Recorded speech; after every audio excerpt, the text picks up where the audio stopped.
মানুহৰ কোন সময়ত কি হয় মানে কোনেও ক'ব নোৱাৰে। আজি মোৰ ঠিক তেনেকুৱা অৱস্থা। ৰাতিপুৱা মই ভাবিছিলোঁ যে মানে আজি ৰ'দটো দেখি কেনে ৰুমত যিমানখিনি কাপোৰ আছে সেইখিনি বাহিৰত মেলি থৈ আহোঁ। তাৰপিছত এগালমান কাপোৰ আছে সেইখিনি ধুব লাগে।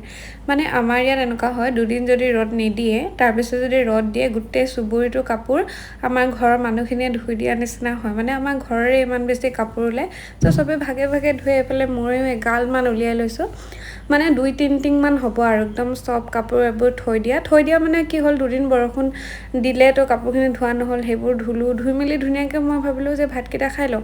তেতিয়ালৈকে চব ঠিকেই আছিলে, কাপোৰখিনি তেতিয়ালৈকে মই মেলা নাই, এইফালে আচাৰ-চাচাৰবোৰ মেলি দিয়া হ'ল। তো ভাবিছোঁ যে কাপোৰখিনি মেলিম।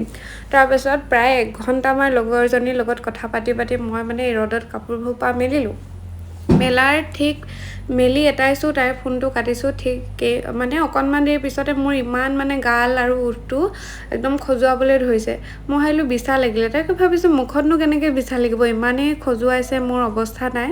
তাৰপিছত বহুত দেৰি তেনেকৈ থাকি মেলি মই অকণমান দেৰি মানে শুই দিলোঁ, ভাবিলোঁ যে ভাল হৈ আহিব। খজুৱাই তেনেকৈ শুই দিলোঁ। তাৰপিছত এইফালে কাপোৰ চপাই মেলি আনিছোঁ। মোৰ মুখৰ অৱস্থা দেখিছেনে? প্ৰথমে দেখাইছিলোঁ নহয় আপোনালোকক, এইফালে উঠ ফুলি অৱস্থা নাই। তাকে দেখালোঁ, খন্তেকৰ ভোজ যে খাওঁতা নাই, মানে কেনেকৈ হ'ল কি হ'ল মই গমেই নাপালোঁ।